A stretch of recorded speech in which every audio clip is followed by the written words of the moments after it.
Olá, ouvintes! Sejam muito bem-vindos e bem-vindas a mais um Petrocast, o podcast do Sindicato dos Petroleiros de São José dos Campos e região. No programa de hoje, nós vamos debater sobre a conjuntura nacional e os desafios impostos à campanha salarial dos petroleiros. Para fazer o debate, nós contamos com a participação de Pedro Augusto, que é trabalhador da RECAP. Falaremos também com o presidente nacional do PSTU, José Maria de Almeida, e com o historiador e educador popular Jones Manuel. O debate de hoje foi extraído de uma live realizada pela FNP nesta semana. Fique com a gente! Hoje nós vamos discutir, o tema da live de hoje é Passando a Boiada, Conjuntura e Privatização na Pandemia. Nós temos aqui alguns convidados, a condução dessa live vai ser feita pelo Sindicato dos Petroleiros de São José dos Campos, presidente Rafael Prado. Olá, Rafael, bom dia. Bom dia a todos e todas aí que estão nos acompanhando.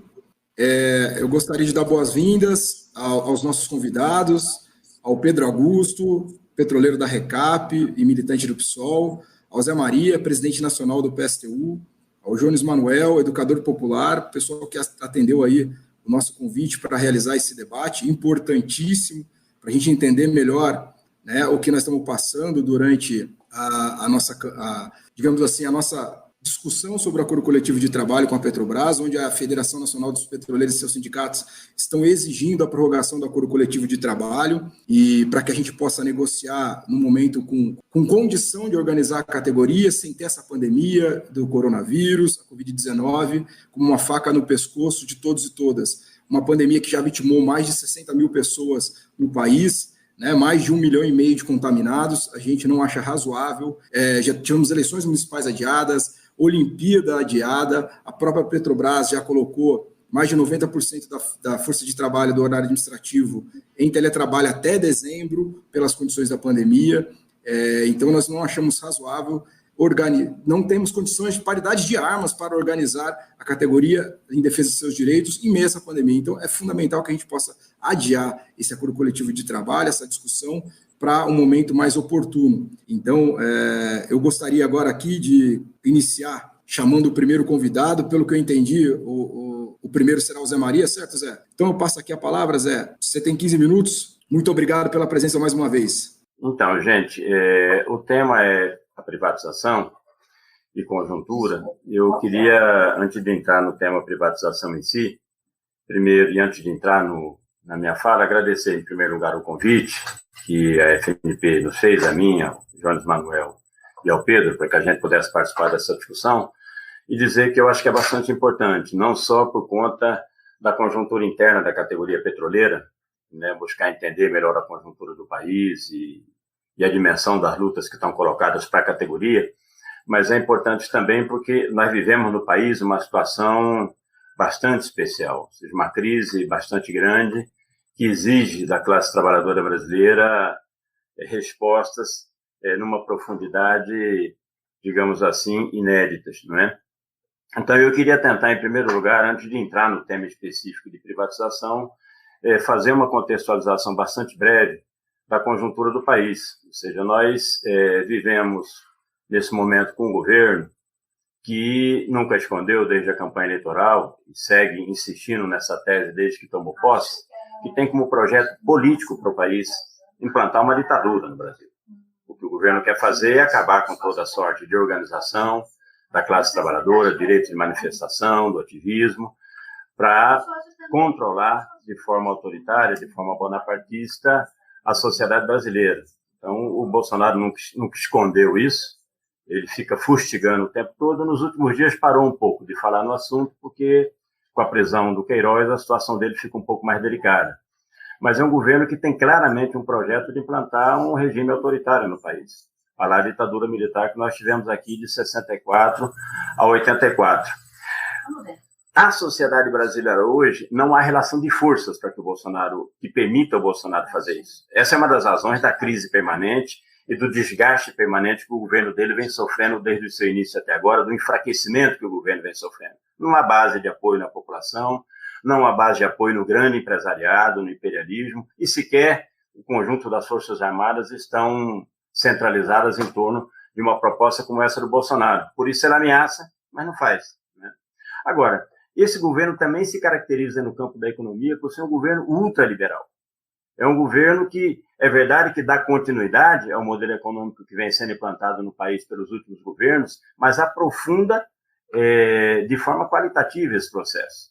Então, é um governo que, no campo da economia, está disposto a fazer tudo, exatamente tudo, que atenda aos interesses das multinacionais, do sistema financeiro, dos grandes empresários, do agronegócio, sem nenhum tipo de mediação. Doa a quem doer.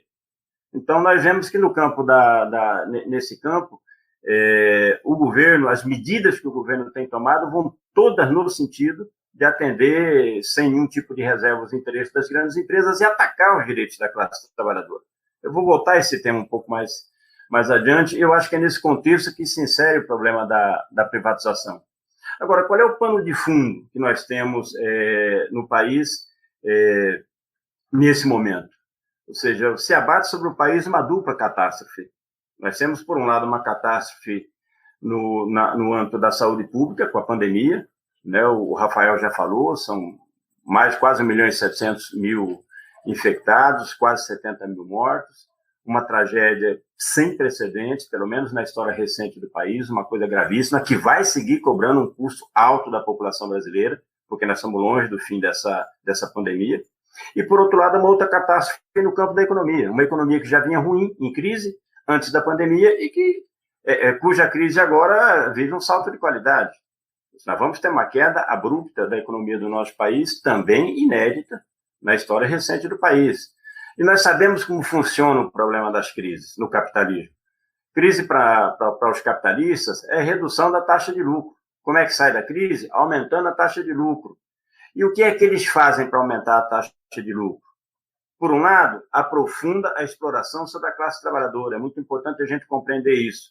E, inclusive, entender por que no Brasil, na França, nos Estados Unidos, na Argentina, aqui do lado, em todo lado, o receituário é o mesmo do grande empresariado e dos governos. É reforma da Previdência, é reforma trabalhista, é acabar com benefícios sociais, é corte de gastos públicos, né? Gastos que deveriam ser aplicados na saúde, na educação pública, na construção de moradias populares, né? Então, essa redução do custo do trabalho é uma receita que se aplica em todas as crises. Então, não é à toa que se aprovou a reforma trabalhista no Brasil, por sobre uma CLT que já vinha sendo desmontada há muito tempo, CLT que, por sua vez, era muito limitada já desde o seu princípio, né? E não é à toa que agora, mesmo durante a pandemia, o governo se esmera em aumentar ainda mais o desmantelamento dos direitos trabalhistas no país. É medida provisória que autoriza reduzir salário, é medida provisória que autoriza acabar com benefícios, agora acabou de vez com a ultratividade dos acordos coletivos, isso vai atingir petroleiros também, né? Então, é um conjunto de medidas que vai reduzindo o custo do trabalho. É a forma de aumentar o lucro do patrão. Qual é a outra receita, gente? A receita básica que afeta diretamente hoje a categoria petroleira. Eles precisam reduzir os gastos que o Estado tem com aquilo que é público para aumentar o repasse dos recursos públicos para as grandes empresas e repassar aquilo que é patrimônio público para as grandes empresas oferir lucros. Então, nós temos, por um lado, reforma da Previdência, que é um teto de gastos do governo federal, que é redução de gastos em saúde e educação, para que sobre mais dinheiro para repassar para os banqueiros, para os grandes empresários. Nós vimos no começo da pandemia, ou seja, a ausência de recursos para atender a população mais pobre não existe quando se trata de atender banqueiros. Foi 1,2 trilhão de reais já no começo da pandemia para socorrer os bancos, para que os bancos não tenham problema, né? Então, para que tenha mais dinheiro para dar para os bancos, para alimentar o pagamento da dívida pública do país, que leva quase metade do orçamento da União todos os anos, é preciso reduzir gastos com aquilo que é público, né?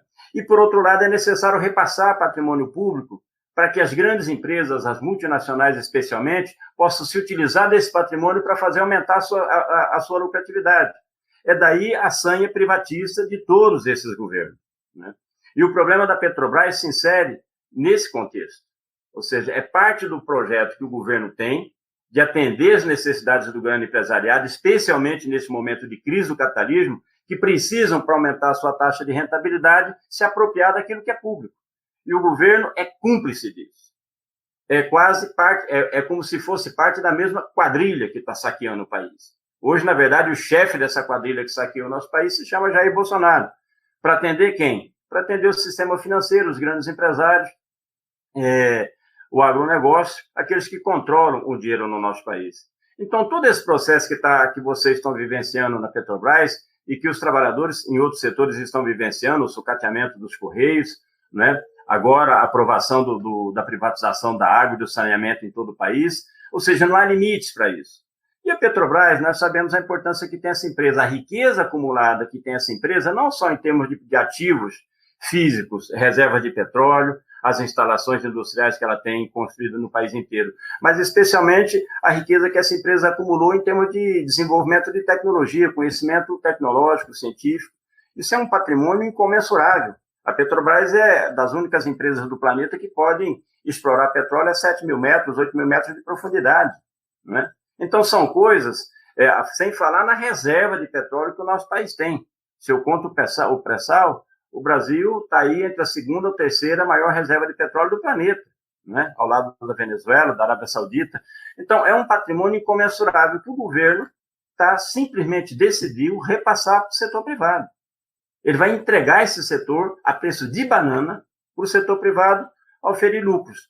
É a contribuição do governo para que os grandes empresários superem a tal crise da economia que eles falam todo dia aí na televisão. Então, o que está acontecendo no Nordeste, o desmonte da empresa, na verdade é o desmonte da Petrobras, mas implica repassar o patrimônio que a Petrobras acumulou no Nordeste, os postos de petróleo, as instalações industriais, né, para outras empresas que vão continuar lucrando com aquilo, né, como está sendo anunciado agora. A venda das refinarias, que o governo está anunciando também para esse ano, implica também passar uma instalação industrial, todas elas bastante modernas em relação ao que é a média mundial, né, para controle de setores privados, aferir lucros. E a Petrobras vai se transformando cada vez mais numa empresa que vai extrair e exportar óleo cru. Nós vamos voltar àquela situação que a gente já vive no setor de ferro, por exemplo. O Brasil exporta minério de ferro para depois importar trilho de trem feito com o mesmo ferro que ele exportou, ao invés de industrializar aqui.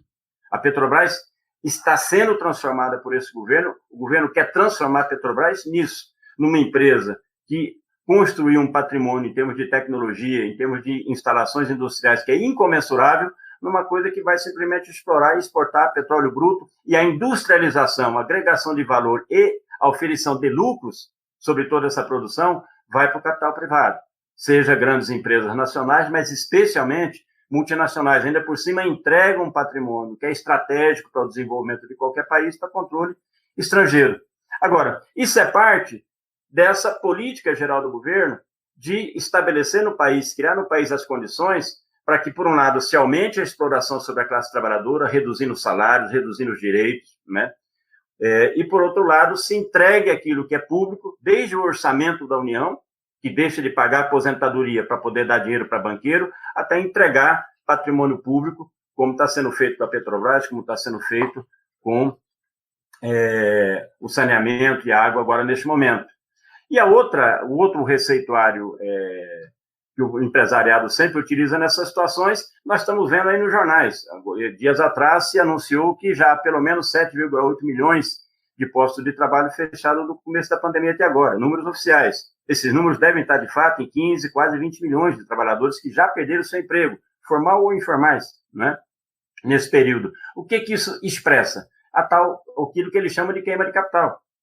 A queima de capital é desinvestimento. Não está dando lucro? Eu deixo de investir. Eu vou botar no mercado financeiro esse dinheiro.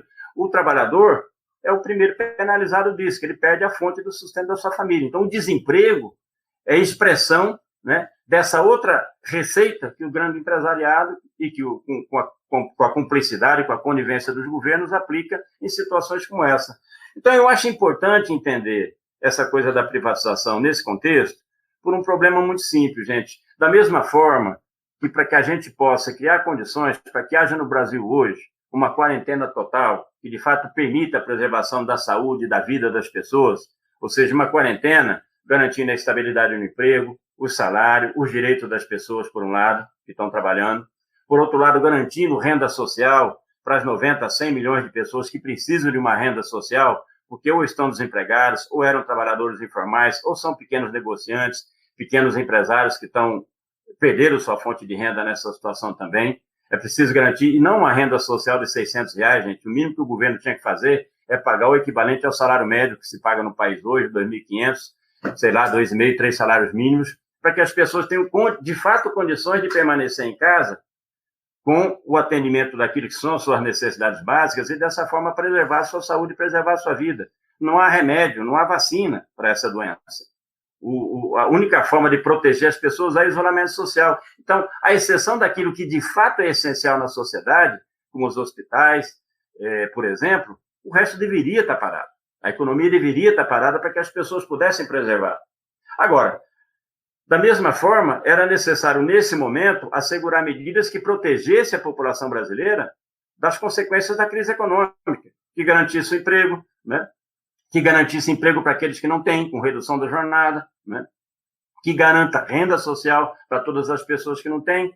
E nenhuma dessas medidas hoje é possível garantir com esse governo que aí está. Da mesma forma, não é possível parar essa sanha privatista que o governo vem desenvolvendo, se não derrubar esse governo. A luta pelo fora Bolsonaro, fora Mourão, fora essa trupe toda que está em Brasília, neste momento, ela responde a uma necessidade concreta, imediata da classe trabalhadora brasileira.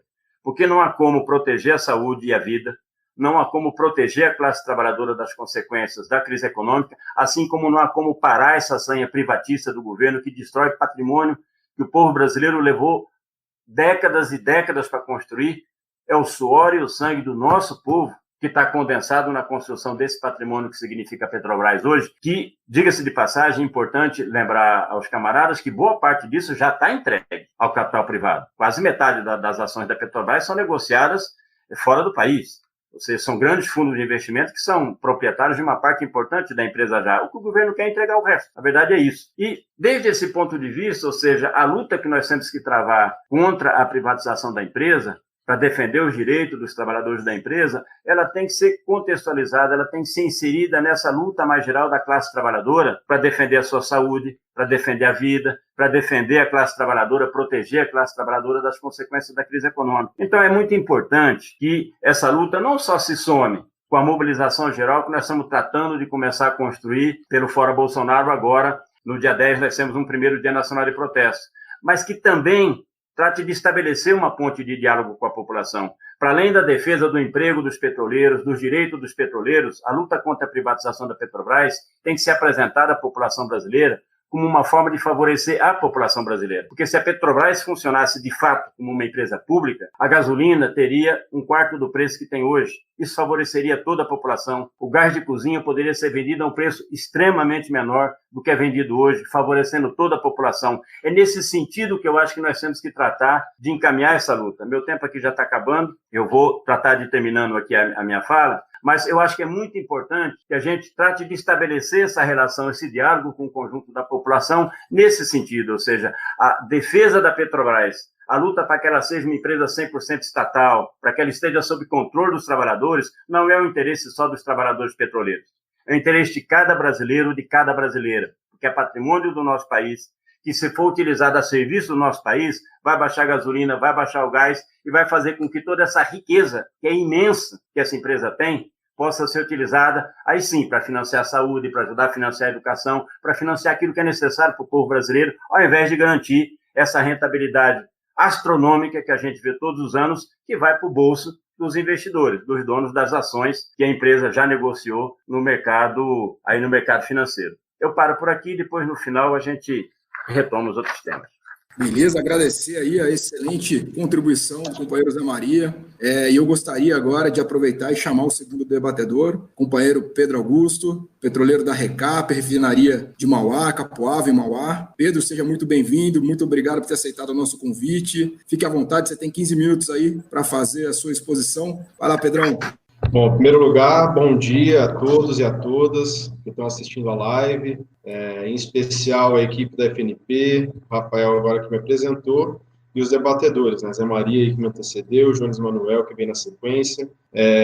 Acho que a gente está tendo a oportunidade de fazer um debate muito importante e num momento histórico, né? Parece chover no molhado, mas eu acho que conforme o tempo passa, a gente vai tomando dimensão do quanto o que a gente tem vivido nesses últimos meses é algo que, na verdade, tem uma dimensão que a gente vai tomando dimensão a cada dia, porque não tem parâmetro histórico, não tem um outro momento, pelo menos das últimas 2, 3 gerações, no qual a humanidade tivesse, ao mesmo tempo, enfrentando uma combinação, né, de uma crise sanitária e, ao mesmo tempo, uma crise econômica brutal. Né? Todos os dados indicam que a gente está, do ponto de vista econômico, aí, diante de uma das maiores crises da história do capitalismo, né, se não for a maior, né, então isso também a gente vai ver com o tempo, né, a previsão que tem de impacto, portanto, na vida das pessoas é gigantesca, né, e a gente já consegue assistir isso hoje, né, enquanto nós estamos falando aqui,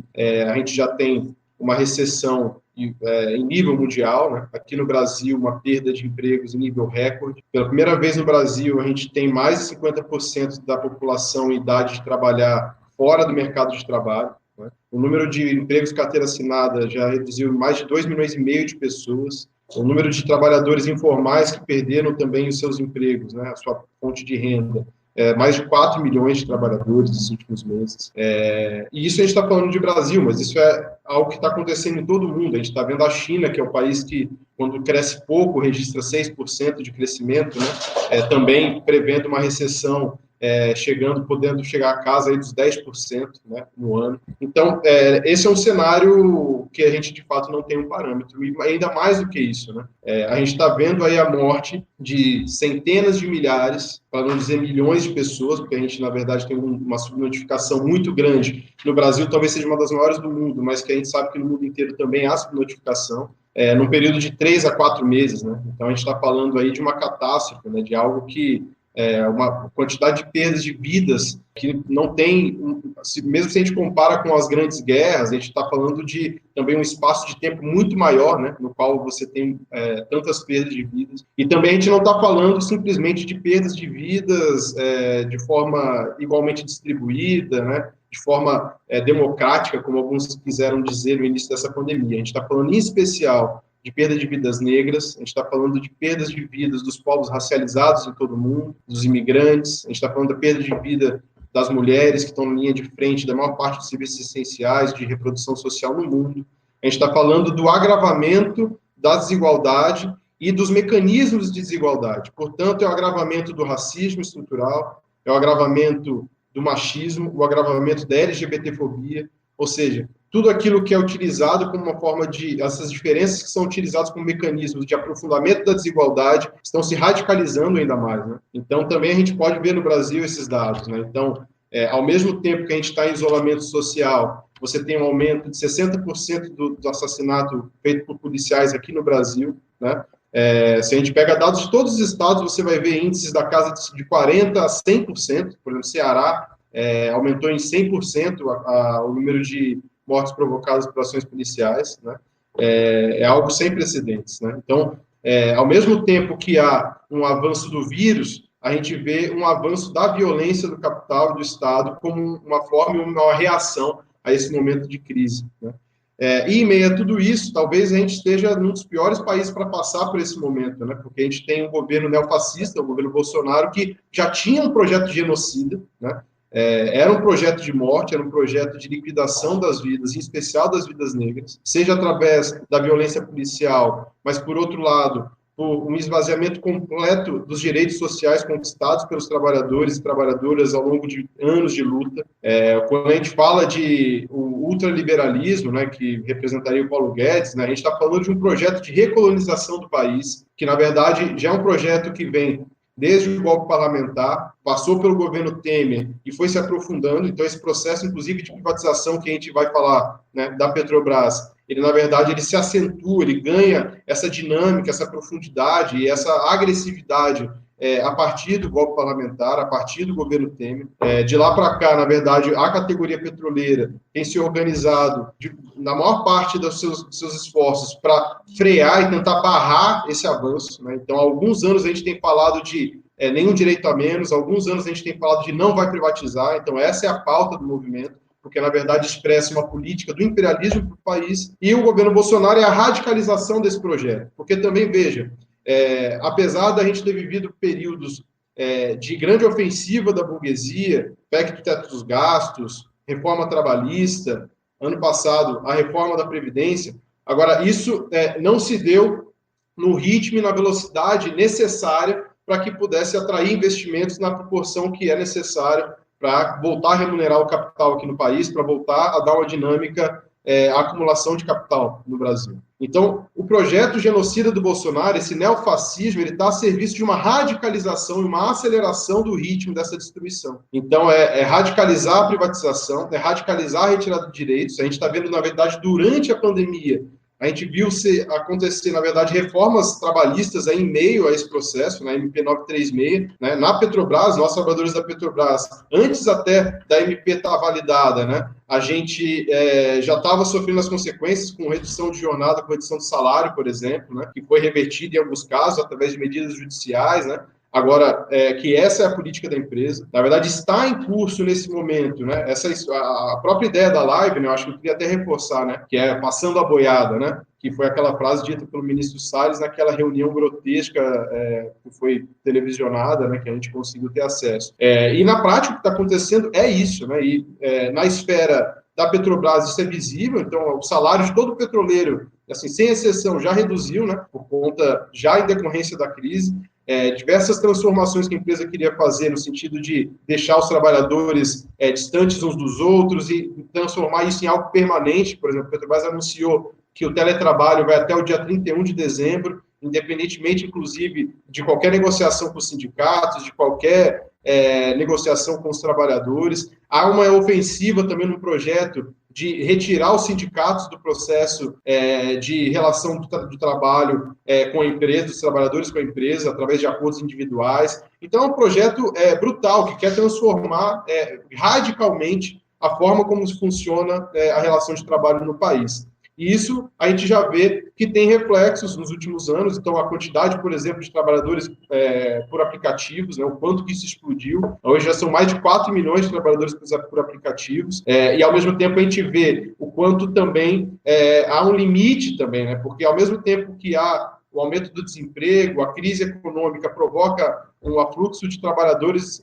e trabalhadoras para esses trabalhos uberizados, né, que a gente fala, que sem nenhum direito, sem nenhum vínculo, né, ao mesmo tempo se esgota muito rapidamente esse modelo, uma vez que esses trabalhadores já sequer têm condições de seguir reproduzindo a sua força de trabalho, né? Então, a manifestação ocorrida agora, dia 1º de julho, demonstra isso, e ao mesmo tempo também nos coloca já numa situação no qual, após alguns meses de pandemia, onde a classe trabalhadora, por diversos motivos, seja porque estava tentando fazer o isolamento social, né? Alguns conseguiram fazer isolamento social, em especial os trabalhadores mais formalizados, com mais estabilidade, outros que ainda que não tenham conseguido fazer o isolamento social, mas só que foram impossibilitados mesmo, né, de conseguir trabalhando. Então, isso e a série de ataques que foram realizados durante esse período, os trabalhadores ainda permaneciam, de uma certa forma, fragmentados e sem ter uma resposta organizada. Então, também a greve dos trabalhadores, dos entregadores por aplicativo, também coloca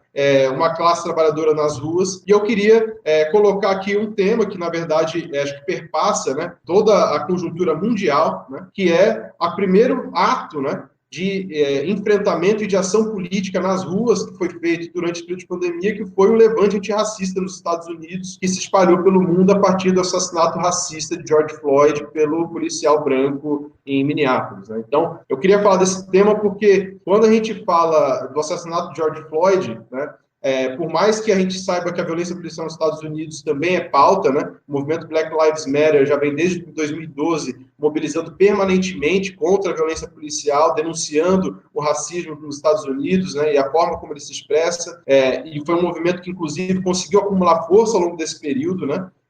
até mesmo influenciando a indústria cultural norte-americana. O tema do racismo é um tema tratado hoje no Oscar, tratado no Globo de Ouro, no Grammy, é parte das principais pautas do país.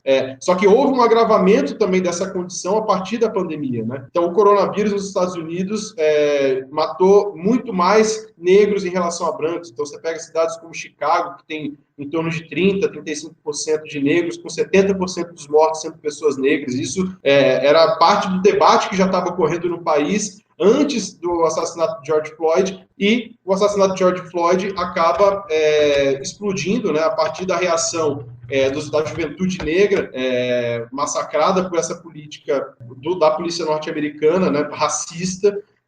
Isso se espalha pelo país, encontra um ambiente de uma insatisfação muito grande contra o governo Trump, e inclusive a partir daí se inaugura o que já é considerado, né, contabilizado, já o maior movimento de massa, o maior movimento de rua da história dos Estados Unidos, né, durante a pandemia, né, porque na verdade os Estados Unidos ainda lideram o número de mortos, né, e assim por diante. Ou seja, na verdade, a luta antirracista também foi a luta pelo direito de respirar, né? É uma triste ironia, né? A gente está falando do George Floyd, que repetiu diversas vezes, né? Eu preciso respirar no mesmo momento no qual o coronavírus mata as pessoas por sufocamento, e em especial as vidas negras. É assim que tem acontecido nos Estados Unidos. E eu acho que também a identificação que houve, mesmo nos Estados Unidos, por parte da juventude branca, trabalhadores brancos que se somaram e se uniram a essa luta, tem a ver também com aquilo que pode se chamar daquilo que o capitalismo oferece para o conjunto da população, e aquilo que hoje é a condição negra no mundo, né, desse mundo capitalista, com certeza, a partir do avanço desse neoliberalismo, desse ultraliberalismo, ou dessa disputa entre os países capitalistas principais pela hegemonia, se apresenta como sendo uma perspectiva de futuro para o conjunto da humanidade. Então, na verdade, é o devir negro do mundo, né? Então, esse é algo que está no campo da teoria, existe esse debate, mas só que as pessoas conseguem enxergar cada vez mais como esse sistema é incapaz também de oferecer condições mínimas de vida, de direito de respirar. E isso a gente está falando do país mais rico do mundo, né? E aqui no Brasil a gente já percebe que, apesar de haver uma correlação de forças ainda mais favorável, apesar de haver uma situação bastante reacionária, com um governo neofascista que tem ainda 30% de apoio na população, é importante a gente não se esquecer disso, mas que ao mesmo tempo já também o movimento Vidas Negras Importam provoca também um processo de reorganização do movimento negro aqui no Brasil, né? Seja através do lançamento de manifestos, né, como não haverá democracia com racismo, né? Então, da Coalizão Negra por Direitos.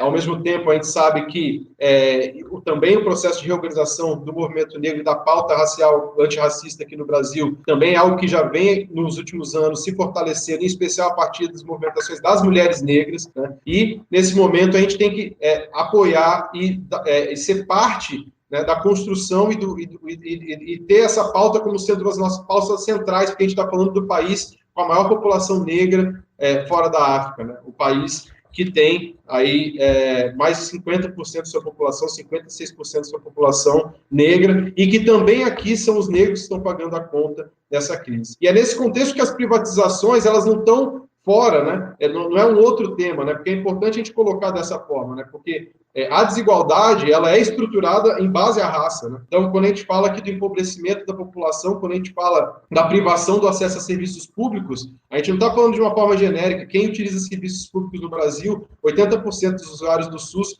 é a população negra aqui no Brasil. Então, são essas pessoas que vão ser atingidas. Quando a gente fala da privatização da Petrobras, né, a gente está falando do encarecimento do preço do gás de cozinha, né, já são milhões de famílias que não têm, que já estão cozinhando, seja com álcool, seja com lenha, porque não conseguem comprar gás de cozinha, sendo que o Brasil é uma das maiores reservas de petróleo do mundo e tem uma quantidade de refinarias que seria suficiente para praticamente abastecer o conjunto da nossa população. Seria perfeitamente possível que a Petrobras subsidiasse o preço do gás de cozinha, e não faz porque está voltada para atender o mercado, e que está voltada para atender o lucro dos capitalistas, e que, na verdade, como o Zé Maria, inclusive, disse, já é um processo em curso, não é que isso começou agora, já existe quase metade das ações da Petrobras nas mãos do capital privado, inclusive do capital internacional, mas que a gente sabe que o projeto é de uma entrega total, né? E é nesse marco, nessas condições, que se coloca esse momento no qual os petroleiros eles já estão sendo atacados, e nesse momento a Petrobras quer aproveitar a pandemia para passar a boiada, colocando uma proposta que rebaixa direitos ainda dos trabalhadores petroleiros, e eu acho que nesse momento está muito correta a posição da Federação Nacional dos Petroleiros, de exigir que haja uma prorrogação do acordo coletivo de trabalho. Não há nenhuma condição de se fazer uma negociação justa, corresponder ao alcance e o tamanho da tarefa que é barrar esse avanço da privatização e da retirada de direitos dos petroleiros. Então, nesse momento, essa é a exigência. Sem dúvida, não é momento de negociar. Eu acho que os trabalhadores petroleiros estão dando esse recado, e a gente tem que construir a unidade do movimento petroleiro, como sendo, inclusive, parte da construção de uma frente única para conseguir barrar o avanço desse projeto recolonizador e ser parte do movimento de derrubada do governo Bolsonaro, que atenta contra a vida, é um governo genocida e que quer destruir tudo aquilo que hoje tem como principal, quem usufrui da maior parte dos serviços públicos, inclusive o potencial que tem a Petrobras, é a população trabalhadora, em especial negros e negras. E eu acho que, para iniciar o debate, eu acho que está de bom tamanho. Vamos seguir aí, Jones. Valeu, Pedrão. Excelente contribuição aqui ao nosso debate. É sempre bom ter você aqui conosco no Sindicato São José dos Campos Região, e tê-lo aí na live da FNP, colocando as questões para a nossa categoria, e todo mundo está nos acompanhando. É motivo de muita satisfação. Então, excelentes as falas. Tenho certeza que o Jones vai abrilhantar ainda mais aí o nosso debate de conjuntura. Jones, é com você tem 15 minutos, companheiro. Bom dia a todas e todos que estão ouvindo a gente. Agradecer o convite da federação, dar um bom dia caloroso a todo mundo que está nos bastidores, ajudando a organizar o debate, aos meus companheiros de debate, ao Pedro e ao Zé Maria. Veja, várias coisas importantes já foram ditas, é por isso que eu gosto de ficar por último, porque isso me poupa de falar muitas coisas que brilhantemente os companheiros vão colocar primeiro. E eu quero começar, veja, trazendo um debate com uma seara um pouco mais geopolítica. A América Latina é considerada pelo governo dos Estados Unidos, pela burguesia estadunidense, pelo imperialismo, como a sua reserva estratégica, tanto do ponto de vista geopolítico quanto do ponto de vista econômico, de propiciar lucros à burguesia monopolista dos Estados Unidos. Num período conhecido como Guerra Fria, a América Latina foi, durante os anos 50, o continente que mais recebeu investimentos estrangeiros dos monopólios dos Estados Unidos, e a partir dos anos 60 e 70 foi o segundo, né? Só perdeu para a Ásia, porque na Ásia tinha a Revolução Chinesa, a Revolução Vietnamita, a Revolução Coreana, então tinha que se fazer frente à ameaça comunista na Ásia, né? E aí investimentos pesados, maciços, na Coreia do Sul, no Japão e por aí vai. E durante o período chamado da Guerra Fria, como a gente bem sabe, a América Latina como um todo sofreu com ditaduras empresarial-militares, né? Com exceção da Venezuela, que viveu um regime constitucional burguês chamado Pacto do Ponto Fixo, embora o terrorismo de Estado também tenha passeado livre na Venezuela, os comunistas colocados na ilegalidade, perseguidos, mortos, torturados e por aí vai. E é muito comum falar desse período da história como um produto meramente da Guerra Fria, da confrontação entre União Soviética e Estados Unidos, quando, na verdade, isso foi uma determinação da radicalização da luta de classes a nível mundial. No atual momento que a gente vive, nós temos uma outra disputa de hegemonia entre Estados Unidos e China, em que os Estados Unidos, mais uma vez, trata a América Latina como sua reserva estratégica e como papel fundamental para fortalecer a sua estrutura industrial, potencializar a margem de lucro e crescer no papel das suas empresas de exportadoras de tecnologia, de produtos manufaturados, seus diversos níveis de complexidade. Então, se os Estados Unidos perdem espaço para a concorrência de empresas chinesas em África, na Ásia, na Europa Ocidental, no Oriente Médio, eles querem garantir que, do ponto de vista latino-americano, a proeminência dos Estados Unidos não pode ser abalada. Isso se reflete numa política externa cada vez mais agressiva, que inclusive financia e apoia ciclos de golpes de Estado e militarização no nosso continente, né? Especialmente na América do Sul.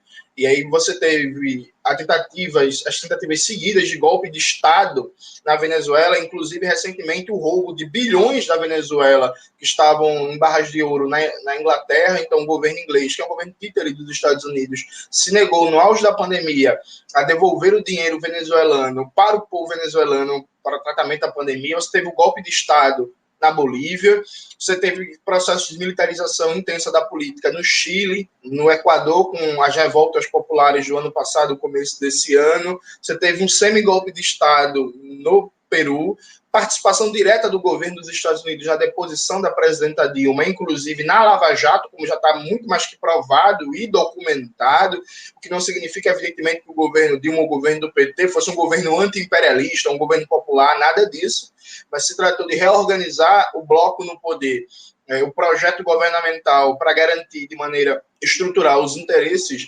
dos monopólios estrangeiros, e particularmente o governo dos Estados Unidos. E é importante destacar que, veja, todo esse processo de desmonte da economia pública, entrega das riquezas naturais, desmonte da fraquíssima legislação ambiental, ampliação da fronteira agrícola com latifúndio agroexportador, liberalização da mineração, inclusive com várias tentativas de liberar a mineração em terras indígenas, em terras quilombolas, acelerando o processo de extermínio e perseguição histórico contra esses povos tradicionais do Brasil, assim como o desmonte da Petrobras, a venda de refinarias, a entrega da BR Distribuidora, uma política criminosa de preços que encarece propositalmente o combustível e, consequentemente, tem impacto em toda a cadeia produtiva nacional, no aumento do custo de vida, na inflação, no aumento da pobreza, da miséria, da fome, porque o Brasil tem, de maneira equivocada, a maioria do seu transporte de pessoas e mercadorias por via rodoviária. Então, qualquer aumento no preço do diesel, no preço da gasolina,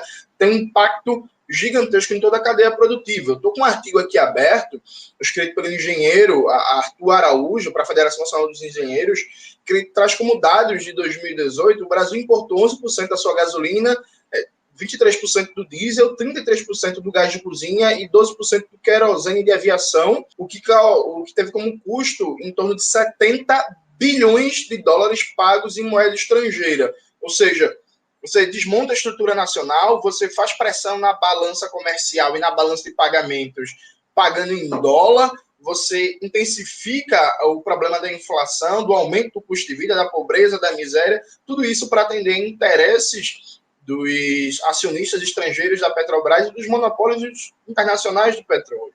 E aí, note, o que é fundamental compreender na conjuntura brasileira. Eu não vou me arriscar a dar opiniões sobre a campanha salarial, porque eu acho que os trabalhadores e trabalhadoras da categoria sabem muito mais. Só que do ponto de vista macropolítico, eu acho que tem uma coisa fundamental. Veja, existe uma tendência de colocar toda a responsabilidade da política genocida do governo Bolsonaro, um genocídio que tem um claro direcionamento de classe e de raça contra a população trabalhadora no geral e a população trabalhadora negra em particular, como se fosse uma espécie de delírio da cabeça do governo Bolsonaro. Quando, na verdade, existe uma coesão burguesa, uma unidade burguesa gigantesca em torno do programa econômico de desmonte da economia nacional e de intensificação da exploração sobre a classe trabalhadora, potencializando a superexploração da força de trabalho. Então, veja, não há divergências entre os setores da burguesia bancária, industrial, do agronegócio, burguesia comercial, monopólios de mídia, monopólios estrangeiros, em torno da política econômica comandada pelo Paulo Guedes nos seus aspectos fundamentais. Claro, há uma divergência ou outra aqui, por exemplo, vários setores do latifúndio estão reclamando das declarações antiambientalistas do ministro Ricardo Salles, porque isso está sendo usado por outros monopólios, especialmente da União Europeia, da França, para fazer concorrência com a produção latifundiária brasileira, então, para impor sanções à produção brasileira, e a França pegar o mercado que o Brasil tem na União Europeia, o Brasil não, a burguesia latifundiária brasileira tem na União Europeia e por aí vai. Mas veja, há uma unidade fundamental. A própria Rede Globo, a própria Folha de São Paulo, que vivem brigando com o Bolsonaro, defendem então com Paulo Guedes no colo. A política de Bolsonaro anti-isolamento social, ela é uma política apoiada pela maioria dos setores da burguesia brasileira. E aí você tem live da XP Investimentos, que é um dos maiores grupos capitalistas de investimento do Brasil, apoiando isso. sem declarações do Instituto Brasileiro do Varejo, sem declarações de presidente da Fiesp, tem declarações de presidente da Fijan, tem declarações de presidente do Banco Itaú, do Banco Bradesco, todos eles falando assim, não, é isso mesmo, vamos liberar, vamos soltar, a economia não pode ficar parada. Então, a política de Bolsonaro, claro que ele opera de uma forma tosca, porque ele é tosco, ele é um cara meio tosco, fascistinha, mas assim, isso é só a forma. O conteúdo, há uma unidade burguesa fundamental nisso. E essa unidade burguesa, inclusive, perpassa os setores da oposição. Vamos lembrar que na aprovação da contrarreforma da Previdência, vários deputados e senadores da chamada oposição apoiaram.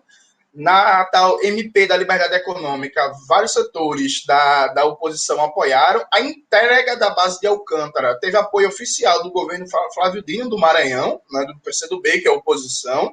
Agora, recentemente, a privatização da água teve apoio oficial também de vários setores da oposição, inclusive do senador Cid Gomes, né, uma das figuras centrais aí do PDT, irmão do presidenciável Ciro Gomes. Então, veja, essa unidade burguesa em torno desse projeto radicalmente antinacional, antipopular e antidemocrático, a unidade é tão forte que perpassa, inclusive, setores da oposição. Dessa forma, é um absurdo fazer o que foi feito, por exemplo, na recente entrevista por Roda Viva, dada pelo Fernando Haddad, em que o Fernando Haddad ficava especulando sobre a psicologia do Bolsonaro, né? Não, o Bolsonaro ele é desequilibrado, ele é sádico. Não, o Bolsonaro ele representa uma política burguesa da forma tosca. Aliado a isso, nas próprias Forças Armadas, muitas pessoas querem criar uma ilusão de que existem setores nacionalistas, setores constitucionalistas, desenvolvimentistas nas Forças Armadas. Nada disso. As Forças Armadas também demonstram uma coesão gigantesca, e aqui eu faço uma consideração, tem até um vídeo no meu canal sobre isso, eu fiz uma análise sobre essa possibilidade ou não de golpe militar. Veja, a questão não é se tem possibilidade ou não de golpe, a questão é o projeto político do partido fardado, né, como chama o Pedro Mari e o André Ortega. As Forças Armadas elas têm um projeto próprio, e muito mais, as Forças Armadas usam Bolsonaro como líder carismático e figura própria desse projeto, do que Bolsonaro que usa as Forças Armadas. Então, veja, você tem uma situação em que não há perspectiva de conciliação de classes por parte da burguesia interna. A burguesia interna foi para um programa total em que ela vai compensar a redução tendencial nos próximos anos da taxa de crescimento econômico e do mercado interno, dado o empobrecimento da população, crescimento do desemprego, da pobreza, da miséria, da fome. Ela vai compensar isso com o aumento da taxa de exploração e, consequentemente, da taxa de lucro. Então, para a burguesia, embora alguns poucos setores da burguesia brasileira falem para renda básica universal, para criar algum nível de mercado interno, para a burguesia está muito claro que esse processo de aprofundamento cada vez maior do monumento à desigualdade social que é o Brasil, como diria o grande Nelson René Sodré, teve campanha fundamental, inclusive, teve papel fundamental na campanha O Petróleo é Nosso, pela criação da Petrobras. Esse monumento à desigualdade ele vai se aprofundar e a gente compensa isso com uma intensificação da exploração sobre a classe trabalhadora. E aí, veja, essa política de compensar a redução do crescimento econômico do mercado interno com aumentar a exploração, ela pode ser ruim para os pequenos, médios e micro negócios. Mas para a burguesia monopolista ela é ótima, porque grandes monopólios como o Ricardo Eletro, como o Magazine Luiza, como o Bradesco, como o Itaú, eles vão absorvendo as pequenas, médias e microempresas que vão quebrando, inclusive, aumentando seu arco de influência, seu domínio sobre o mercado e potencializando sua taxa de lucro. Então, para a burguesia, isso está muito tranquilo. Aliado a isso, o imperialismo estadunidense opera com a política de fazer cada vez mais o Brasil como uma base de manutenção da sua hegemonia mundial, o Brasil e os demais países da América Latina.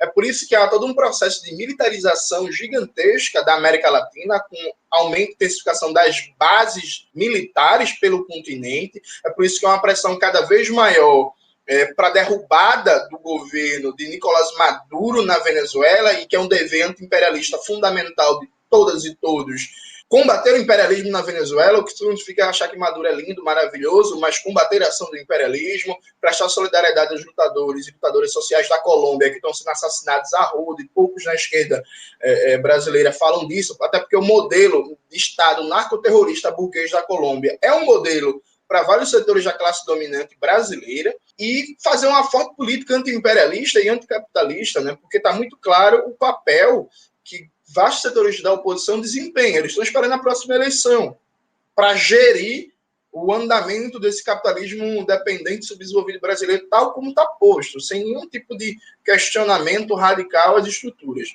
Nesse sentido, a Petrobras ela tem um papel central nesse desmonte da economia nacional, nesse projeto de aprofundamento do subdesenvolvimento, da dependência, da exploração sobre a classe trabalhadora. A Petrobras ela é uma das empresas brasileiras com maior capacidade de investimento, tem papel central no pouco nível de desenvolvimento de ciência e tecnologia que nós temos nacionalmente, né? Então a Petrobras é uma empresa de vanguarda na ciência e tecnologia, é uma empresa de cadeias produtivas que pagam melhores salários, que tem impacto direto no mercado consumidor e na capacidade da economia popular, das cidades, especialmente quando tem fortes atividades econômicas da Petrobras, e tem um papel central na soberania nacional, porque, veja, qualquer país que depende da importação de derivados do petróleo, que é matéria-prima fundamental para todos os principais ramos da indústria, esse país é um país condenado a ser dominado por outras potências. Então, se a gente não tem uma indústria petroquímica, se a gente não tem capacidade de produzir internamente nossa gasolina, diesel, polímeros, derivados e por aí vai, a gente está sujeito, por exemplo, a bloqueios e sanções econômicas que vão paralisar totalmente a economia nacional. Fora isso, todo o processo de desmonte da capacidade de soberania nacional, da capacidade de investimento público, da capacidade de gerar ciência e tecnologia do ponto de vista nacional, ele tem impacto direto sobre todo o tecido social. O Pedro falou muito bem, veja, todo o desmonte da Petrobras se reflete em aprofundamento da pobreza, da miséria, do subdesenvolvimento e por aí vai, e para controlar isso é necessário um Estado penal burguês. É necessário um Estado cada vez mais intensifique a violência. Não à toa que o governo Bolsonaro tinha como os dois pilares centrais o Paulo Guedes e o Sérgio Moro. O Paulo Guedes opera o projeto burguês na seara econômica e o Sérgio Moro operava o projeto burguês no campo da política penal como esfera de controle, né? De controle da miséria, da pobreza, e que essa miséria, essa pobreza que tem uma cor, fundamentalmente. Então, veja, do ponto de vista macropolítico, do ponto de vista da política nacional, todos os combates locais, sem nenhum tipo de esquerdismo, de vanguardismo, nem nada disso, mas todos os combates locais, eles têm que ter como tela de que no Brasil a gente não vai resolver nada, absolutamente nada nos próximos anos com políticas de conciliação de classes, achando que se trata de reconstruir a democracia brasileira. Não se trata disso. A gente vive uma ofensiva brutal da classe dominante brasileira, uma ofensiva brutal do imperialismo, e que a resposta a isso, em todos os combates imediatos, formulando soluções imediatas concretas para os trabalhadores e trabalhadoras, passa por colocar claramente que esse negócio de projeto nacional de desenvolvimento com capital industrial, esse negócio de projeto de desenvolvimento com a burguesia nacional, se isso nunca deu certo na história, agora, como diria aquela famosa frase do Marx, né? Primeiro como faça e várias vezes como tragédia, né? Nem a segunda vez, várias vezes como tragédia. Então, defender a Petrobras, defender a economia pública, defender a soberania nacional, passa por uma afirmação radical do caráter popular da política que tem que ser colocada pelos militantes, pelos lutadores e lutadoras sociais no Brasil. Um caráter radicalmente popular, radicalmente anti-imperialista, e que realmente coloque o dedo na ferida e que consiga dialogar com a população desde os aspectos mais complexos pelas questões mais básicas, né? Acho que foi o Zé Maria que deu o exemplo que se a política de preços da Petrobras fosse guiada pelo interesse da população, a empresa verdadeiramente pública, o preço da gasolina cairia assustadoramente. A Petrobras anunciou recentemente à diretoria o 7º aumento consecutivo da gasolina. Você tem um acumulado de aumento de preços de maio até agora, que em vários derivados do petróleo já passa de 30%. Isso no momento de queda da renda da população, isso no momento de aumento brutal do desemprego. Então, você aumenta o custo de vida no momento de queda da renda, no momento de aumento do desemprego. A consequência disso é fome. A consequência disso é pobreza, miséria. Saiu recentemente uma pesquisa do IBGE que mostra que, durante a pandemia, o número de pessoas em situação de rua cresceu no Rio de Janeiro e em São Paulo quase 20%. Então, veja, as pessoas não estão conseguindo nem sequer ter casa mais para morar, não estão conseguindo pagar os aluguéis, por exemplo. Percebe? Estão indo para a situação de rua no momento de uma pandemia em que várias pesquisas indicam, inclusive pesquisas da nossa Fiocruz, que é o outro aparelho público que tem que ser defendido com muito carinho, que os números oficiais do Brasil podem tranquilamente ser multiplicados por 8 em números de infectados e de mortos. Então, assim, a gente talvez já seja o primeiro, o foco mundial do coronavírus, talvez não seja o primeiro porque os Estados Unidos estão caprichando, né, para não deixar a gente ser o primeiro, mas estou vendo aqui o aviso que eu passei 2 minutos. Para concluir, basicamente, o sentido é esse. Eu acho que a gente está num momento muito, muito grave, um momento definidor da história brasileira, e o que a gente fizer nos próximos anos vai impactar as nossas gerações, a vida dos nossos filhos e filhas, netos e netos, e esse momento é um momento que pede cada vez mais radicalidade com responsabilidade, com preparo teórico, mas uma radicalidade fundamentalmente anti-imperialista, anticapitalista, e que defenda até o fim os trabalhadores e trabalhadoras e a economia pública. Legal, agradecer o Jones aí, excelente contribuição também. É fundamental o debate de conjuntura, a gente localizar a categoria, todos que estão nos acompanhando, para saber o terreno que nós estamos pisando, né? Esse momento é ímpar, né? Uma quadra histórica importantíssima, mas a Manu tem aí algumas perguntas, algumas questões que ela sistematizou para a gente durante a exposição, beleza? Manu, passo para você a palavra aí, por favor, fique à vontade. Tá, vou pegar aqui, Rafael, alguns comentários e fazer perguntas a partir desses comentários. Zé Maria, eu queria jogar para você, então, a gente recebeu alguns comentários aqui sobre as lutas de outras categorias de servidores públicos. Trabalhadores dos Correios estiveram à beira de uma greve há alguns dias atrás. No ano passado também, uma série de outras estatais estiveram em luta conjuntamente, né, no mesmo momento, campanha salarial petroleira, campanha salarial dos Correios, e as estatais de conjunto, elas vêm sendo atacadas ferrenhamente pelo governo Bolsonaro e pelos planos do Paulo Guedes. Então, eu queria que você comentasse um pouco sobre isso, sobre a necessidade e a importância de unificar essas lutas. Hoje, no Brasil, um dos principais categorias, vamos dizer assim, de trabalhadores que estão em luta são os trabalhadores, os entregadores de delivery, né, os trabalhadores dos apps.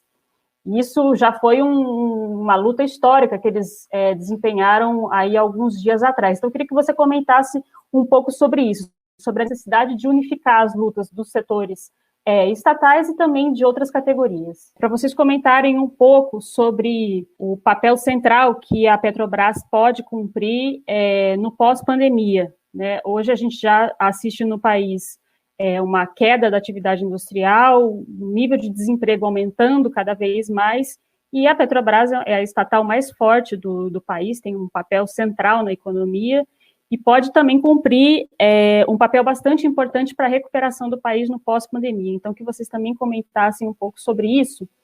E aqui mais uma última colocação que foi trazida, deixa eu tentar achar aqui, cadê? Sim, como chegar, como a luta dos petroleiros, né, em defesa da Petrobras, contra a privatização da Petrobras, pode também dialogar com setores mais pobres e menos organizados da população.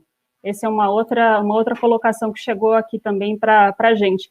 Teve uma atividade, por exemplo, que foi desenvolvida durante a última greve petroleira, que foi a venda de gás subsidiado, né? E isso teve dialogou muito com uma parte da população que geralmente a gente tem mais dificuldade de atingir. Então, eu queria que vocês comentassem também um pouco sobre isso. Tá bem. Não, então, gente, eu falei bastante na minha primeira intervenção da importância de que essa luta contra a privatização da Petrobras ela esteja inserida na luta mais geral da população, e digo isso por uma questão muito simples. Não vai ter vitória na luta contra a privatização da Petrobras, para que essa empresa seja colocada sob controle dos trabalhadores, apenas com a mobilização dos trabalhadores petroleiros. Nós temos que ganhar a população para essa luta. E acho que a forma de fazê-lo é mostrar o que poderia ser, para a população brasileira, uma empresa como a Petrobras administrada em função do bem público, em função do bem comum.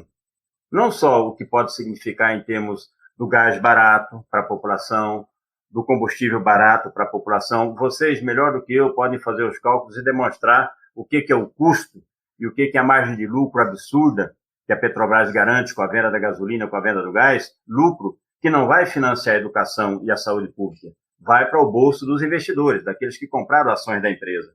Então, eu acho que demonstrar isso, o que ela poderia prover de bens para a população a custo baixo, e o que poderia ser feito com o volume enorme de riqueza que essa empresa produz, né, para financiar aquilo que são políticas públicas necessárias para a população brasileira, seja na infraestrutura, seja moradia, seja saúde, educação, eu acho que isso é parte importante, porque na medida que você demonstra o que a população pode se beneficiar disso, você cria condições para que ela se movimente e lute junto com os petroleiros para preservar, não para preservar, na verdade, para colocar de novo a Petrobras como proprietária do Estado em 100% e controlada pelos trabalhadores.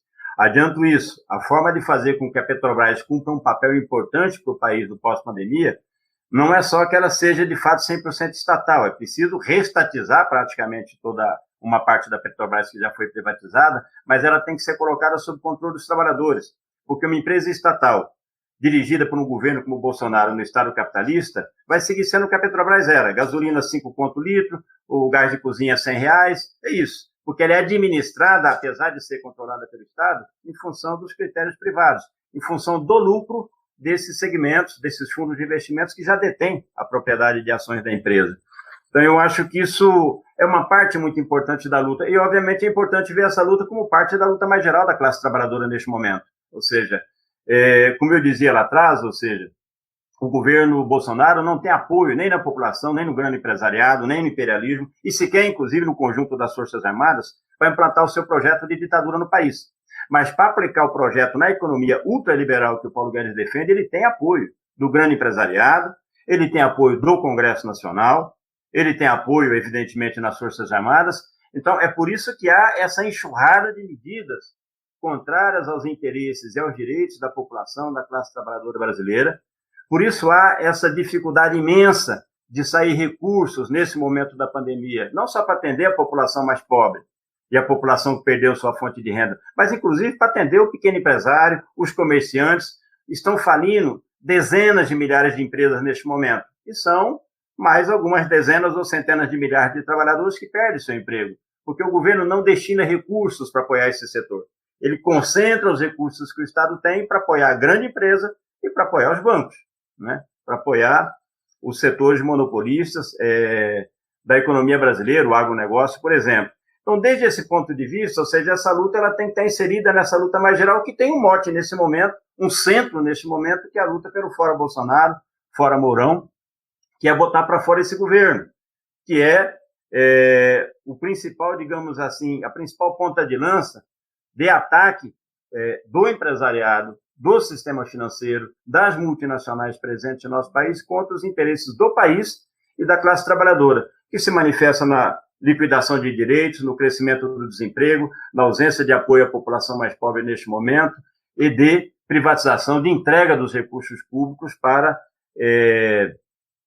o setor privado. Isso exige unidade, sim, não só dos petroleiros, trabalhadores nos Correios, metroviários que estão em luta neste momento, também estão sendo atacados pelo governo aqui de São Paulo e pelo metrô, né?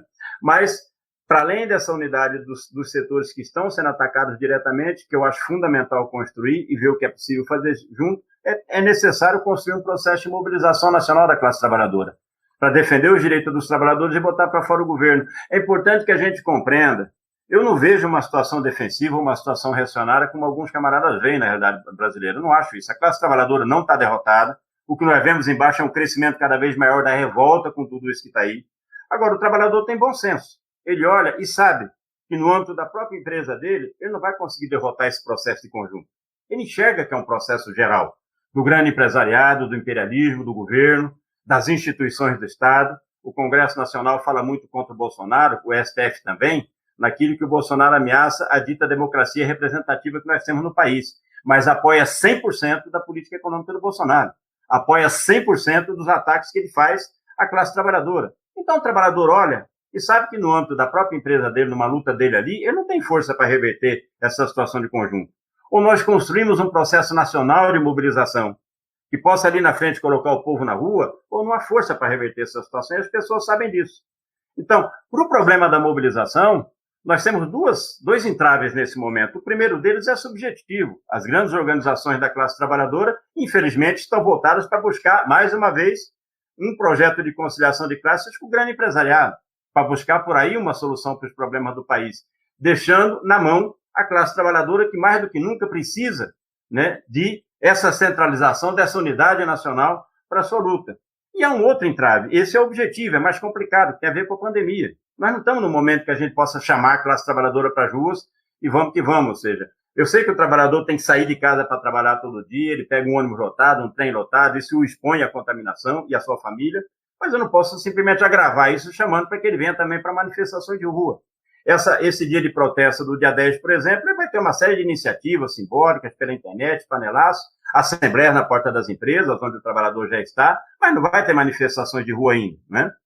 As manifestações vão acontecer no domingo, dia 12.